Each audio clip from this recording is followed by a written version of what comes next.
Assalamualaikum warahmatullahi wabarakatuh.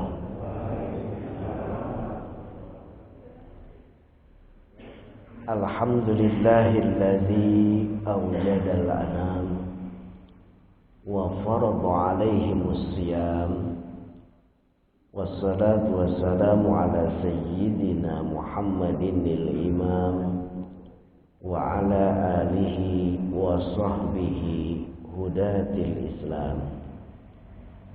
Amma ba'du, faqad qala ta'ala bismillahirrahmanirrahim. Ya ayyuhalladzina amanu kutiba alaikumus siyam kama kutiba alal ladzina min qablikum la'allakum tattaqun. Sadaqallahul azim. Wa qala Rasulullah sallallahu alaihi wasallam, atakum ramadhanu sayyidus suhur, famarhaban bihi wa ahlan. Jaa syahrus siyami bil barakati fa akrim bih min zairin huwa atin. Alhamdulillah wa syukru ala ni'amillah. Para jamaah sekalian, 2 minggu ke depan kita sudah masuk pada bulan yang senantiasa kita nantikan, di mana bulan tersebut kita pahami dan kita rasakan bersama aura nilai ibadah beda.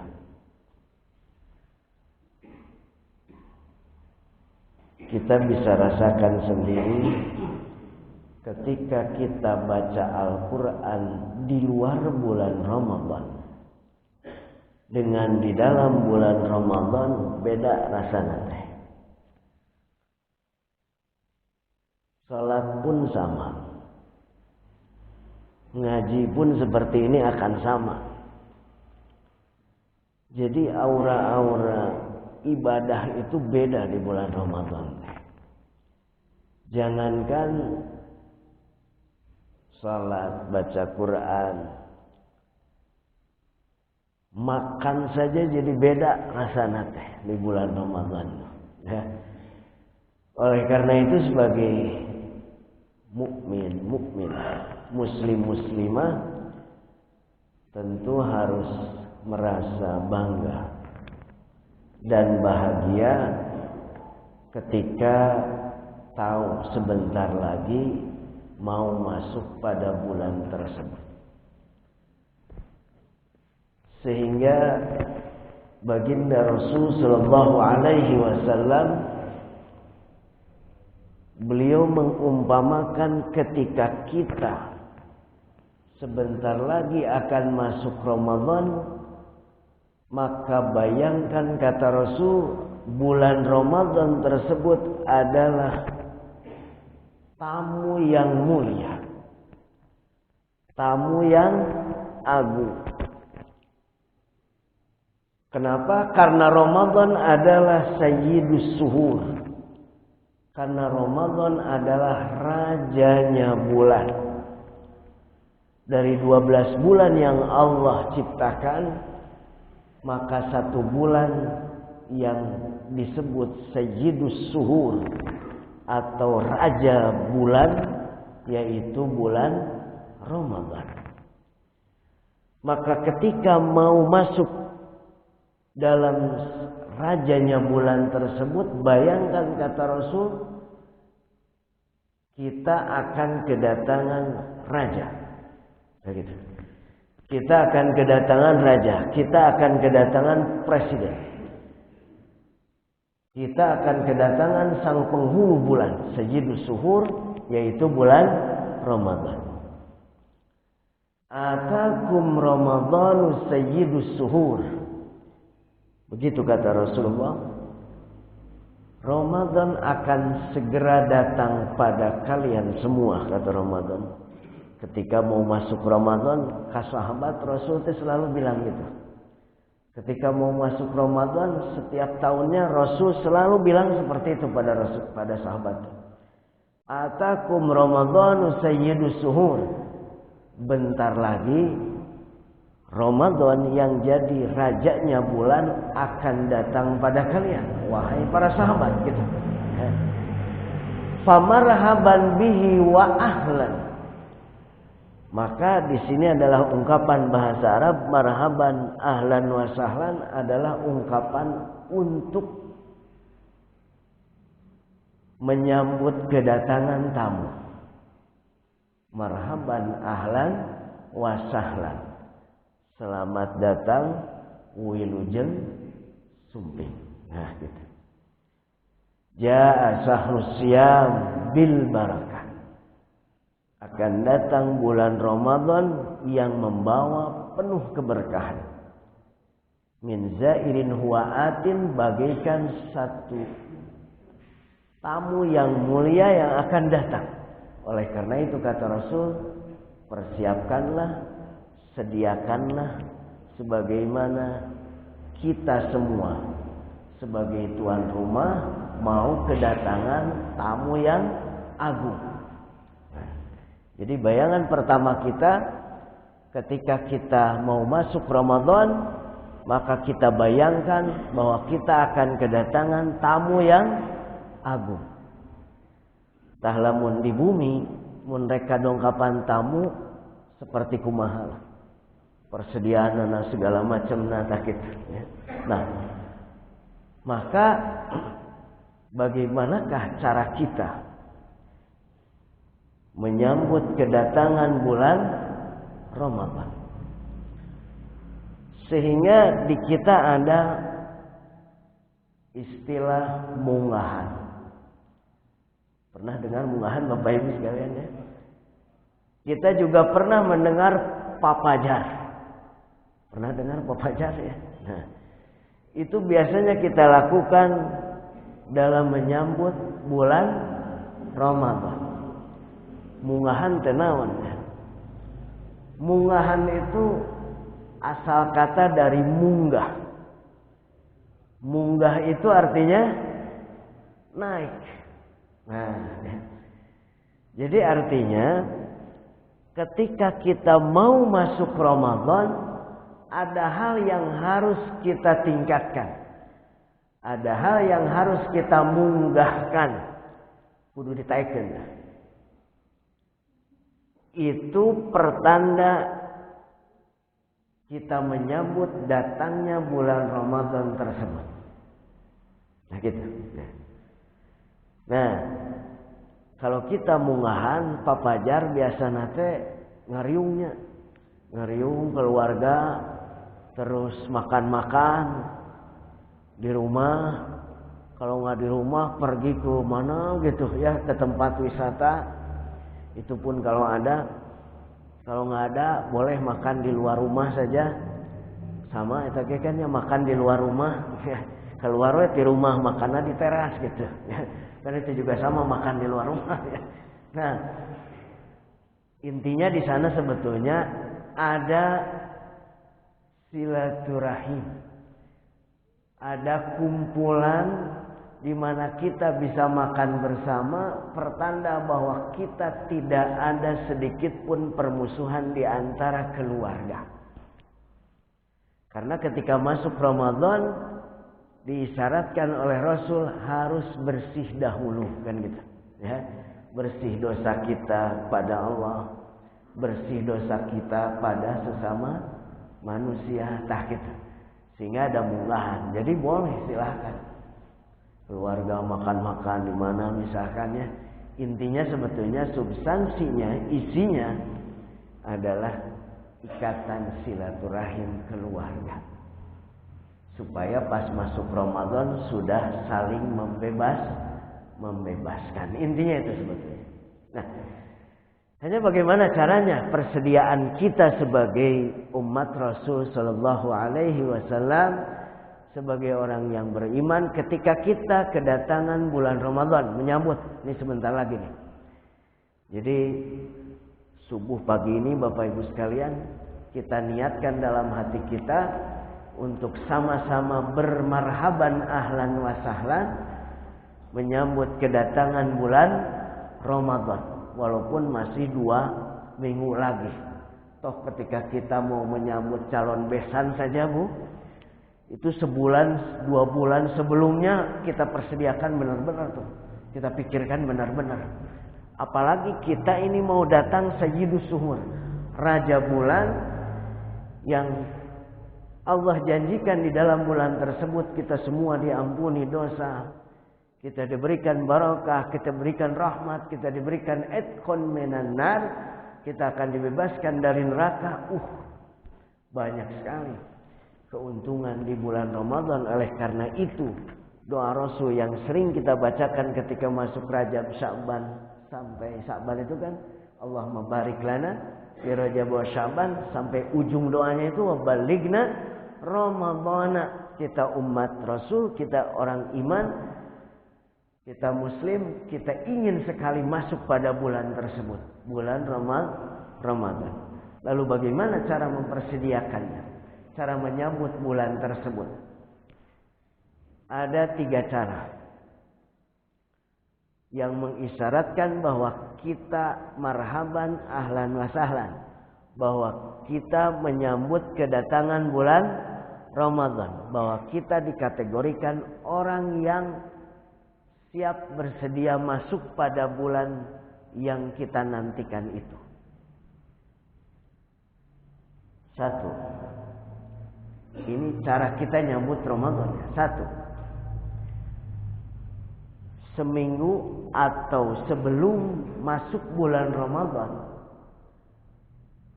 kita baca-baca, kita ngaji bab Ramadan. Nah, kita orang iman, muslim, kita mau kedatangan Ramadan, kita siapkan dulu ilmunya. Jadi yang pertama cara menyambut bulan Ramadan sebetulnya adalah bagaimana caranya kita tahu ilmu-ilmu tentang puasa Ramadan. Jadi ketika tahun lalu kita tidak tahu bagaimana syarat Ramadan, syarat puasa Ramadan, tahun ini saya ingin tahu. Nah itu. Jadi ketika mau masuk Ramadan, seminggu, sebulan, yang penting sebelum masuk Ramadan kita siapkan dulu ilmunya. Kita ngaji dulu, yang nggak tahu kita tanyakan. Sekarang banyak media, boleh dilihat, buku-buku ada, silahkan baca. Itu adalah sarana untuk kita mencari ilmu bagaimana caranya kita menyambut bulan Ramadan dengan persiapan ilmunya.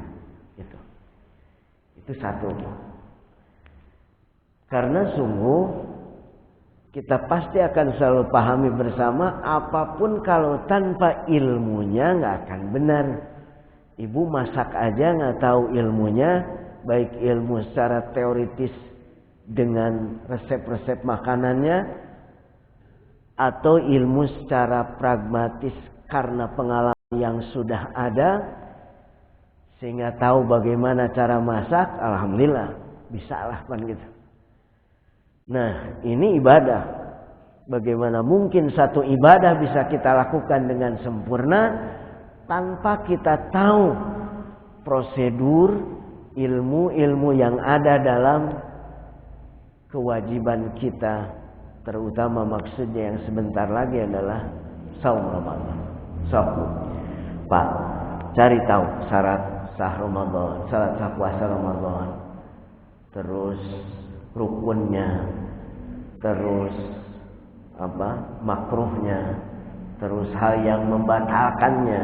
Karena hal yang membatalkan pun ada 2 ya kalau di Ramadan, di puasa. Satu yang membatalkan datiyah puasanya atau puasanya langsung, ada lagi yang membatalkan pahala puasanya. Jadi puasanya masih jalan, tapi pahalanya hilang kan gitu. Ada seperti itu. Nah, itu ya. Jadi bagaimana sunnah tarawih dan sebagainya, itu dibuka dulu.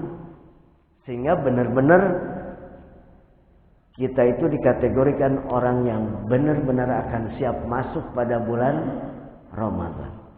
Kalau di haji ada istilah manasik haji, di umroh juga ada istilah manasik umroh. Mestinya di puasa juga ada manasik puasa.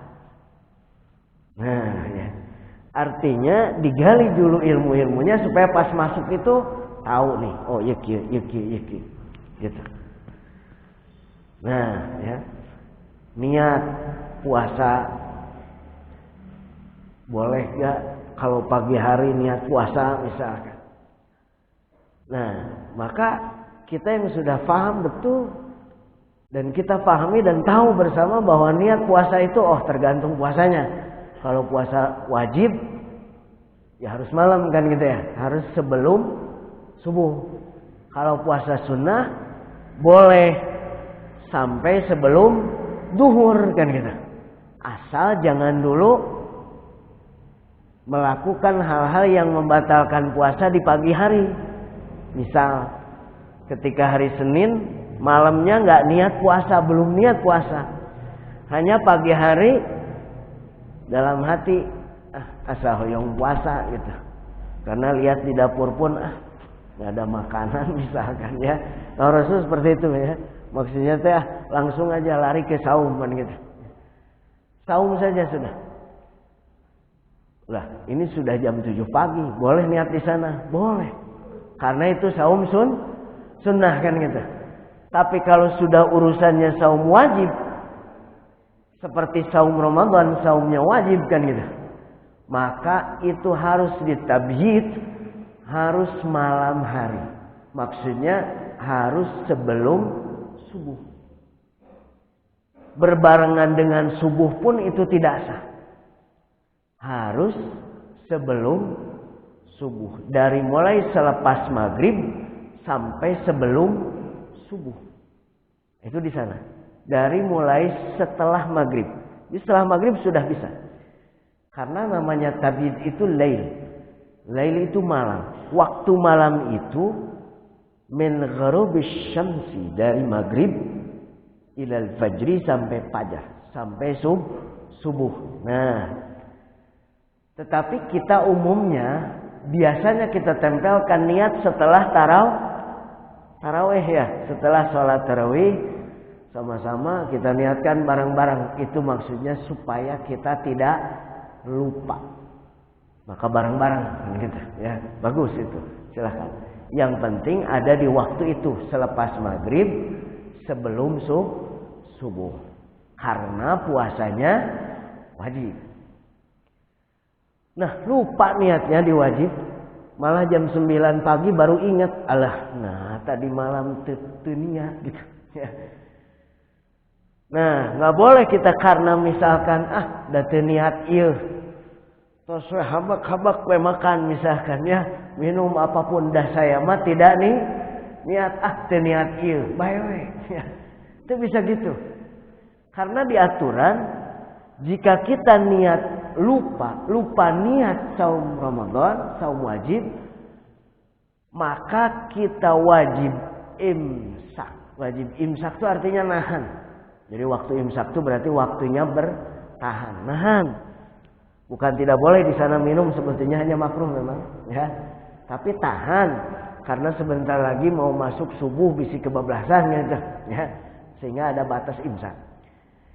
Nah, ketika kita lupa niat, maka kita tidak bisa seenaknya makan di siang hari. Di saum Ramadan saum wajib seperti itu.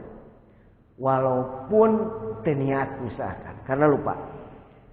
Karena aturannya gitu, wajib imsak, wajib tahan. Dan nanti ingat, catat, nanti wajib qada, bayar. Tapi wajib puasa juga, rugi pisan tuh. Lupa niatnya rugi, teman-teman, harus betul-betul diingat itu, ya. Lupa niat di Ramadan tuh sampai rugi banget tuh. Maksudnya rugi itu karena dia harus tahan sampai maghrib, ikut seperti puasa biasa, tapi dia harus qada. Nah, kan rugi, ya. Nah seperti itu. Itu adalah salah satu ilmu-ilmunya kan kayak gitu. Ibu. Kalau ibu hamil, ibu menyusui, bolehkah tidak puasa? Boleh nggak Bu tidak puasa? Boleh. Boleh kan gitu ya. Boleh tidak puasa. Inilah satu keringanan dari Allah. Keringanan dari Rasul sallallahu alaihi wasallam ketika ibu sedang hamil, ketika ibu sedang menyusui, boleh tidak puasa. Hanya ada catatan penting, bagaimana selepas beres puasanya? Apakah cukup dengan qada saja atau cukup dengan fidyah saja atau kudu kumaha gitu ya. Nah, ini yang harus diperhatikan oleh ibu-ibu nih ya. Punten. Kalau kita mazhabnya Syafi'i, awas nih. Saya bicaranya mazhab Syafi'i ya. Tidak bicara yang lain. Kalau yang lain misalkan ada pendapat beda ya silakan. Saya bicara di ruang lingkup mazhab Syafi'i. Kalau ibu menyusui itu tergantung. Kalau ibu yang sedang hamil itu tergantung. Bisa saja dia wajibnya qada saja. Tetapi bisa saja dia punya dua kewajiban. Dia wajib qada, dia wajib fidyah pula. Tergantung. Gitu ya. Karena menyusui pun tergantung. Berapa lama menyusui kita? Berapa lama? 2 tahun ya. Itu pun kalau bayinya perempuan Bu, makanya saya bilang tergantung. Kalau bayinya perempuan, kalau bayinya laki-laki sampai aki-aki terus saja. Ya. Jadi tergantung.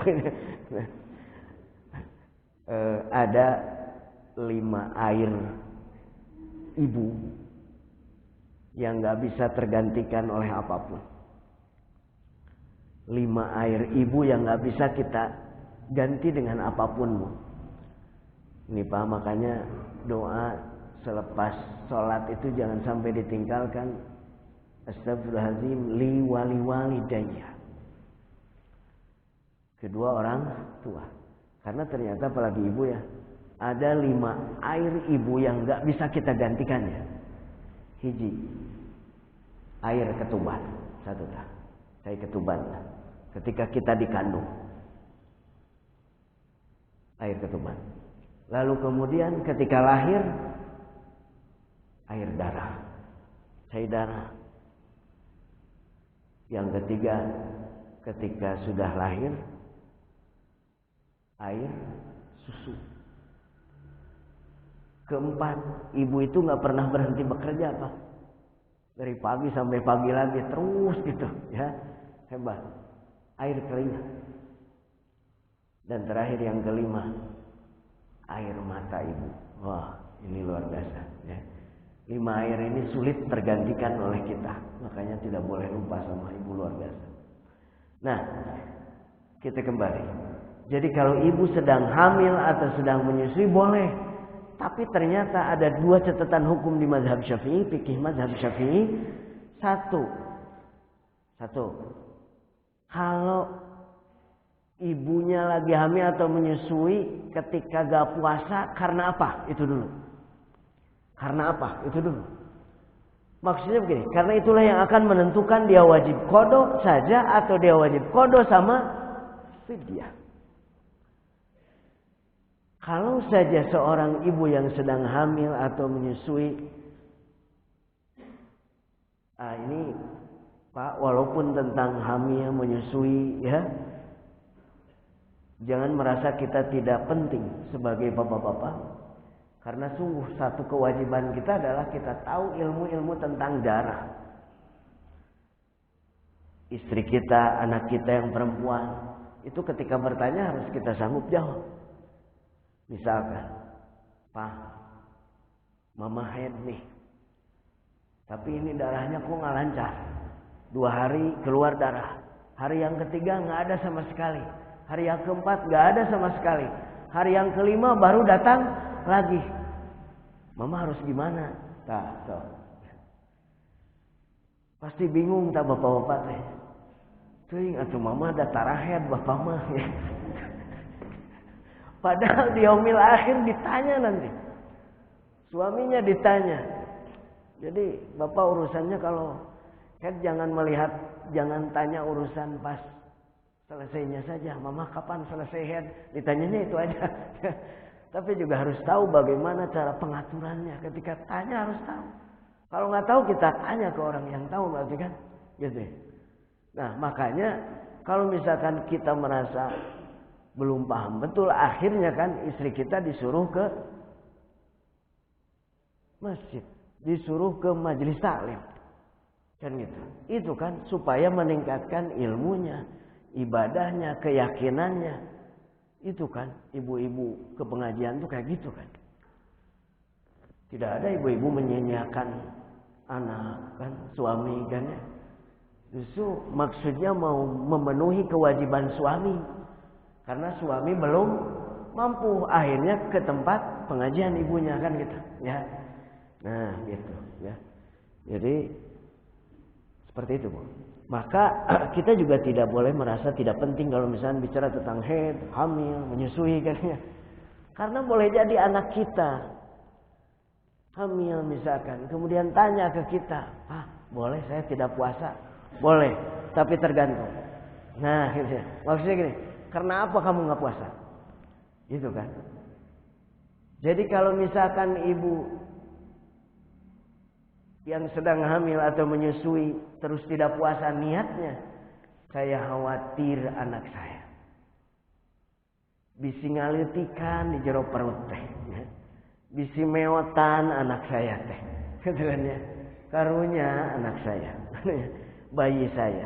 Nah itu berarti alasannya karena khawatir pada bayinya, khawatir pada anaknya. Maka di fikih mazhab Syafi'i dia wajib qada, ibu tersebut wajib qada serta wajib fidyah. Dua. Kenapa wajib qada? Karena nggak saum. Kan nggak saum kan? Kenapa wajib fidyah? Ada pelanggaran, sedikit pelanggaran akidah. Kenapa? Seperti melanggar akidah, seperti sebetulnya. Kenapa? Karena begini. Mestinya kita yakin kalau Allah menjadikan bayi dalam perut, itu Allah sudah siapkan petugas khusus untuk menjaga dan merawat bayi tersebut. Nah gitu ya. Itu pada asalnya begitu. Karena sungguh kenapa ketika hamil haid ibu jadi tidak keluar? Karena darah haid itu Allah rubah menjadi air susu dan menjadi makanan bayi tersebut sampai lahir. Nah, jadi bagi yang memang tidak sakit, yakinlah bahwa bayi tersebut akan bisa sehat ketika ibunya ikut berpuasa. Malah niatkan sambil melatih bayi di dalam kandungan di bawah puasa. Kecuali kalau kata dokter jangan, bahaya, beda urusan ini. Ya. Nah gitu kan, beda urusan. Nah makanya begitu. Karena kita seolah-olah seperti tidak yakin pada urusan Allah dengan bayi kita yang ada di dalam kandungan itu, maka di sana diwajibkan fidyah. Gitu. 1 hari 1 mud. 1 mud kalau dilurusin 1 kilo malah. Jadi kalau tidak puasanya selama 30 hari berarti 30 kilo niatkan fidyah puasa. Kodonya wajib juga karena tidak puasa kan itu. Tetapi ketika ditanya kenapa ibu tidak puasa sedang hamil, sedang menyusui, lalu ibu jawab, saya suka tidak enak badan kalau sedang hamil sambil puasa.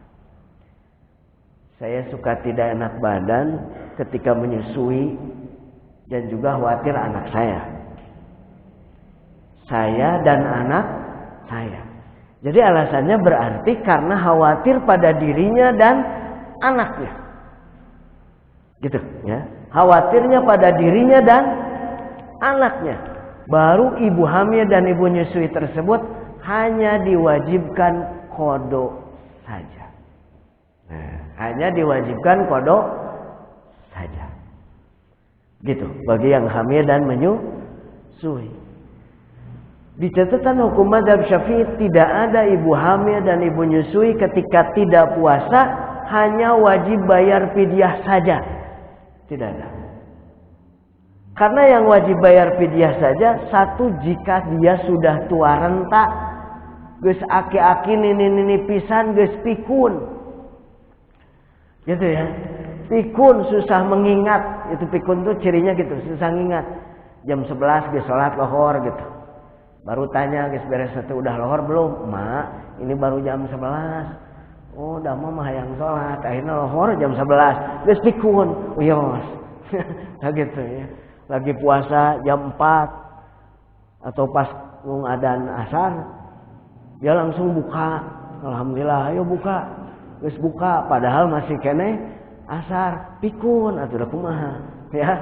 Nah, jadi sudah lupa ingatan, pikun. Yang kedua, seseorang yang sedang sakit dan la yurja bar'uh. Dia tidak diharapkan kesembuhannya, bukan tidak harapkan oleh keluarga dan dirinya, bukan. Tapi melihat rasional penyakit tersebut, kata dokter ini sulit sembuh gitu. Nah, maka dua orang tersebut silahkan gak usah puasa dan gak usah qada, cukup fidyah saja. Yang pikun dan yang sakit yang sudah sulit untuk sembuh. Karena semakin kesana umur semakin bertambah, yang sekarang aja susah yang puasanya, apalagi nanti qada umurnya udah nambah lagi, semakin lebih pikun kan gitu. Itu logika hukum. Sehingga pantas tidak wajib qada, cukup fidyah saja. Tuh ya. Selain itu ibu menyusui, ibu hamil kan gitu ya, tidak masuk kan kategori itu. Dia wajib berarti qada. Tetapi kadang-kadang ada kalanya kalau hanya khawatir dengan bayinya saja wajib qada dan fidyah. Gitu Bu. Jadi kalau mau wajib qada saja jangan khawatir ke anaknya saja, tapi dengan ibunya. Saya khawatir, saya suka sakit nih, saya suka lemah. Anak saya juga suka begitu mungkin gitu nanti. Nah, jadi ada double gitu. Jadi jangan hanya satu ke anaknya saja gitu fokusnya. Nah, itu satu Bu. Itu baru satu Bu. Karena 3 kan tadi ya. 1 munggah itu naik itu maksudnya naikkan ilmu. Sebelum Ramadan sok manasik heula. Di mana heula ngaji bab puasa. 2. Apa yang harus siapkan? Niat. Ya. Yang kedua, siapkan niat untuk lebih baik dari Ramadan kemarin. Tah, dimunggahkeun teh tah, munggahkeun niat. Orang Sunda bilang naikkeun karep. Karep itu apa? Keinginan ya. Keinginan di bulan puasa ini lebih baik dari Ramadan kemarin. Contoh, ya Rabb, kalau Ramadan tahun kemarin saya nggak hatam Quran teh. Ayeuna mah teu sahataman Quran teh. Gitu. Di bulan Ramadan kamari mah hatam teh ukur sakali. Ayeuna mah rek 2 kali hataman gitu, Bu. Ya. Aduh, bulan kemarin mah nggak ada tahajud. Ayeuna mah rek aya tahajud dah gitu. Naik tuh gitu, ya, niat kita. Mulai dari sekarang Allah tahu apa yang digerentaskan dalam hati kita. Gerentas hati teh Allah teh uninga gitu Bu. Sehingga ketika kita berkeinginan di Ramadan sekarang lebih baik, subhanahu Allah dikuatkan kitanya, ya mudah-mudahan sehingga akhirnya benar-benar kita bisa laksanakan. Di bulan kemarin sedekahnya segini, karena kemampuan saya segini, karena sedekah tergantung kemampuan kan itu ya. Lalu kemudian sekarang pengen ditingkatkan lagi terus gitu, ya. Nah, itu munggah atau menaikkan niat. Gitu. Karena apapun itu awalnya tergantung dari niatan dulu kan gitu. Niatan dulu. Kalau niatnya udah bagus, itu berarti pertanda kita semua siap masuk Ramadan nih. 3 terakhir. Munggahan, naik itu apa? Apa yang harus siapkan kita ketika datang bulan Ramadan? Tamu agung nih. Yang ketiga,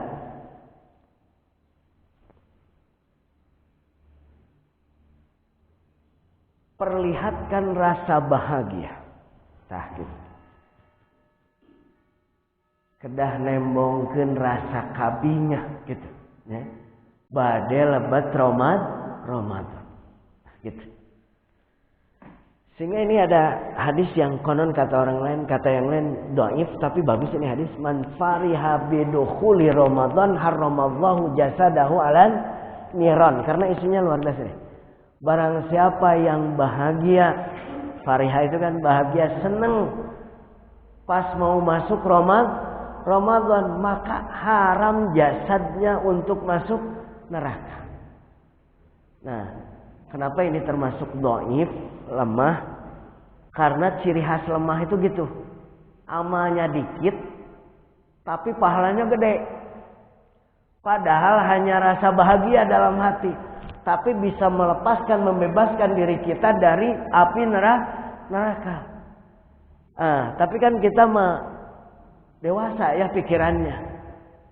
Maksud dewasa itu kita mah nggak berpikir begini. Dah ini teh hadisnya gimana sih? Atau berarti saya mah cukup we bunga bahagia saja ketika masuk Ramadan, pas Ramadan teu puasa. Wios we da kubinga hungkul oge tos haram jasad kita masuk neraka. Kan kita otaknya bukan otak anak-anak dong. Kita dewasa, berpikir dewasa. Itu adalah tanda bahagia ketika kita mau masuk ibadah. Karena kata baginda Rasul, ketika kau mau masuk ibadah, kau harus bahagia. Lepas selesainya pun juga harus bahagia. Hayya 'alas shalah.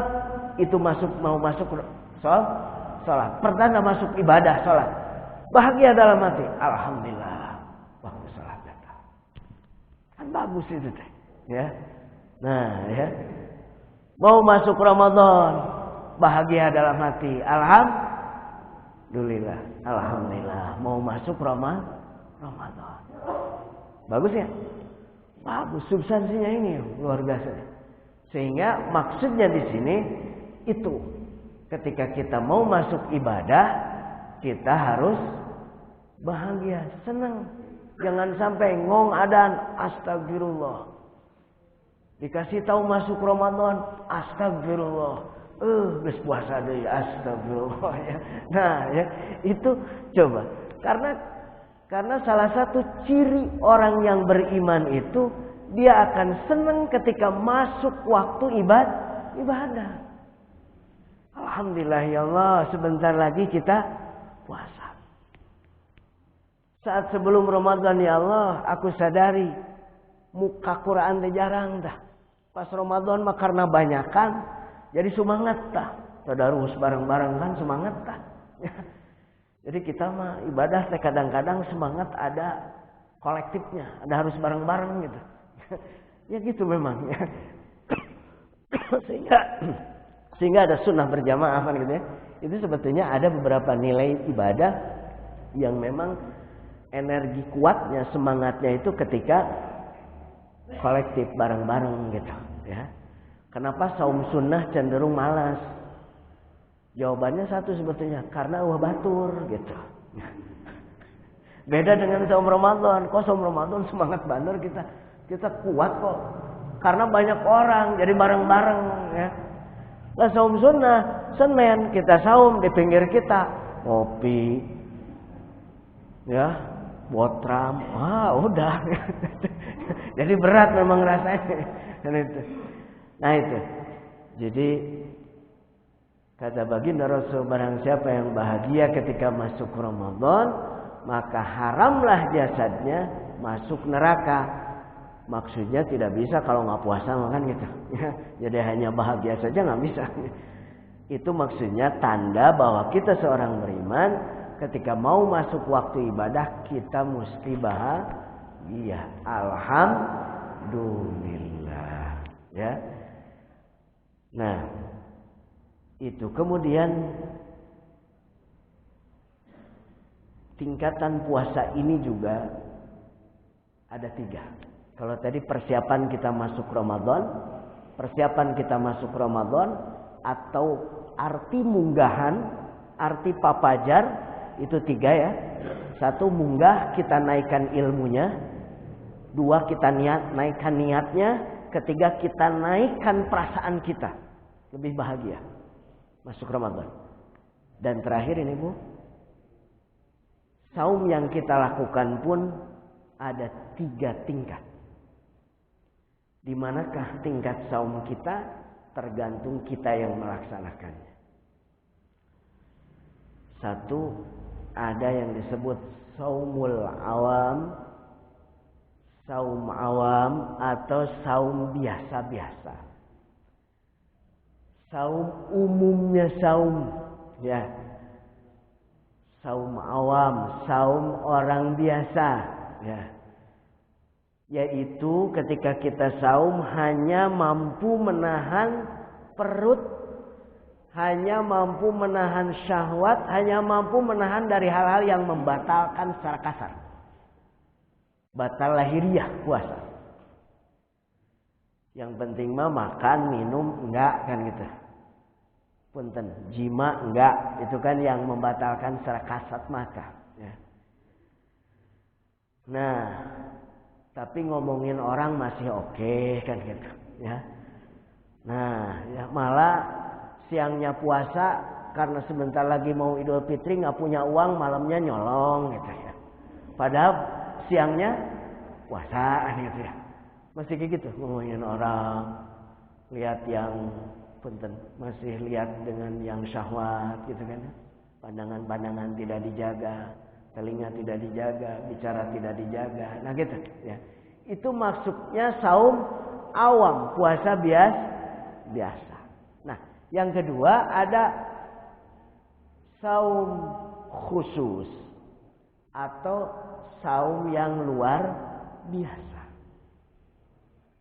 Tidak hanya biasa tapi luar biasa. Tidak hanya kita hindari hal-hal yang membatalkan secara lahiriah, tapi kita hindari juga hal-hal yang membatalkan pahala puasa. Karena kam min sha'imin laisa lahu min siyamih illal ju' wal 'ats. Kata Rasul, banyak sekali orang puasa tapi dia hanya mampu menahan dari rasa lapar dan dahaganya.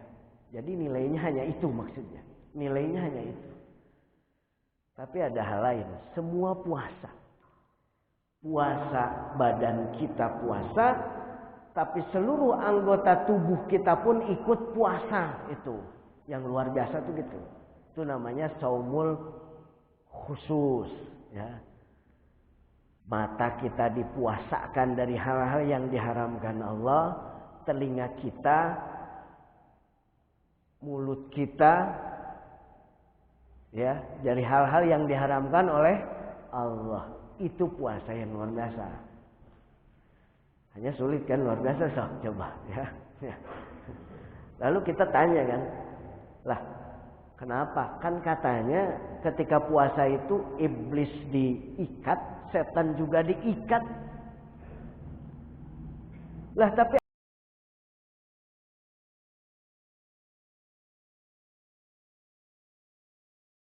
ada kok orang lagi puasa tapi keluar masjid nyolong sendal orang kan gitu. Masih tetap aja kita puasa gibah misalkan gitu ya.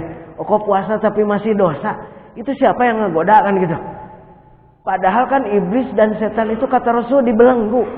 Siapa yang ngegoda kita? Nah setan ngelencar gitu. Nggak kuatin gitu. Nah ya. Pertama kan hadis Rasul itu memang betul. Itu nyata memang. Iblis sama setan itu betul-betul diikat memang. Ya, bukan berarti lepas dari ikatannya, bukan ya. Hanya yang jadi masalah dalam diri kita pun ada yang lebih dahsyat, yang lebih kuat daripada setan dan iblis itu untuk menggoda kita. Potensi penggoda itu. Apa itu? Nafsu kita sendiri. Yang kata Rasul, kekuatan menggoda kita, nafsu kita itu 70 kali setan. 70 tenaga setan. Ya, nafsu kita itu 70 tenaga setan. Nafsu kita itu. Makanya sulit bagi kita memang untuk mengendalikan nafsu kita itu. Salah satunya adalah dengan puasa kan gitu. Karena puasa itu salah satu hikmahnya untuk mengendalikan nafsu itu. Jadi ketika puasa masih ada dosa, takut nafsu kita itu 70 kali kekuatan setan. Ternyata nafsu kita itu lebih dahsyat menggodanya daripada setan dan iblis itu sendiri. Nah itu yang kedua. Yang ketiga, saum khususil khusus atau saum khawas, saum istimewa, lebih dari luar biasa. Saum biasa, saum luar biasa, saum istimewa, lebih dari luar biasa. Namanya saum khususil khusus. Ini yang punya para anbiya wal auliya, para nabi, para rasul, para wali Allah yang memang sudah benar-benar dekat sama Allah. Loh, kita nggak bisa memang. Nah, coba bayangkan. Puasanya tidak hanya badan saja, anggota tubuh saja, tapi hati dipuasakan dari duniawi. Nah, ya, saum khusus itu. Hati dipuasakan juga dari duniawi. Loh, maksudnya ya gini, rasa sama kita, belum puasa aja, dunia itu sudah berdesakan dalam hati kita. Lah sebentar lagi puasa, biayanya lebih besar biasanya dibanding luar puasa. Udah kumaha ya kita, ayo Pak. Ibu mendorong bapaknya, bapak betul-betul terpecut usahanya terus. Untuk apa? Untuk mempersiapkan Ramadan. Sampai lupa sholat, lupa ngaji, usaha terus. Kenaon ke Ramadan. Hari usaha cari, ikhtiar cari pekerjaan untuk Ramadan. Tapi sholatnya diliwat, atau bahaya apa gitu ya. Nah, maka itu salah satu desakan kita loh. Dan kita rasakan itu. Nah, saum khawasil khusus itu udah gak berpikir ke sana. Kita lebarannya masih jauh udah berpikir beli baju nu kumaha ya nanya ke lebaran. Jadi lebaran acan geus mikir bajuna ti ayeuna apa gitu. Itu dunianya sudah penuh di mana-mana gitu. Ya, pikiran kita di hati kita lah. Ya. Nah itu khususil khusus itu kayak gitu. Jadi si hati itu sudah tidak ada ta'aluk, cantelan hubungan dengan dunia, lurus lepas sama Allah, ibadah terus. Nah gitu. Ya. Nah itulah barangkali yang bisa saya sampaikan. Mudah-mudahan ada manfaat dan hikmahnya. Terutama kita doa sama-sama, mudah-mudahan Allah panjangkan umur kita, sehatkan kita, dan kita diberikan kemampuan di bulan Ramadan ini untuk melaksanakan ibadah wajib saum Ramadan dan sunnah-sunnahnya, baik tarawih, tadarus atau apapun, lebih baik dari Ramadan tahun kemarin. Amin ya rabbal alamin. Allahumma salli wa sallim wa barik, amin ya rabbal alamin. Alhamdulillahi rabbil alamin. Hamdan naimin, hamdan syakirin, hamdan yuwafi ni'amah wa yukafi'u mazidah. Ya rabbana lakal hamdu kama yanbaghi li jalali wajhikal karim wa 'azimi sultanik. Allahumma salli ala sayyidina Muhammadin salatan tutawwilu biha a'marana ma'al ibadati wal istiqamah wa tusahhihu biha ajsadana وتنور بها قلوبنا بنور معرفتك وتغفر بها ذنوبنا وذنوب آبائنا وأمهاتنا ومشايخنا وأزواجنا وذرياتنا وتكسر بها أموالنا وأولادنا وتلامذنا وأضيافنا وأزواجنا وتحسن بها أحوالنا وأخلاقنا وتكشف بها همومنا وغمومنا وتنفع بها علومنا وتحصل بها مقاصدنا وتيسر بها أمورنا وتثبت بها إيماننا wa tudkhilu biha jannataka bighairi hisabin wa tuhassinu biha khawatimana wa ala alihi wa sahbihi wa sallim. Allahumma barik lana fi Rajab wa Sya'ban wa ballighna Ramadan wa hassil maqasidana marhaban bihi wa ahlan ya Ramadan ya sayyidus suhur. Rabbana taqabbal minna innaka antas samiul alim wa tub alaina innaka antat tawwabur rahim. Rabbana atina fid dunya hasanah wa fil akhirati hasanah wa qina adzabannar. Subhana rabbika rabbil izzati amma yasifun wa salamun alal mursalin walhamdulillahi rabbil alamin. Al-Fatihah.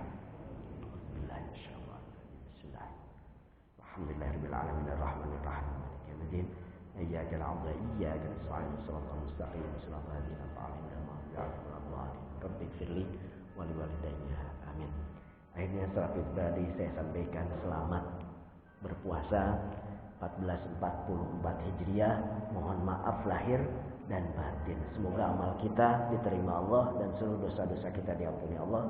Akhirul kalam. Wassalamualaikum warahmatullahi wabarakatuh.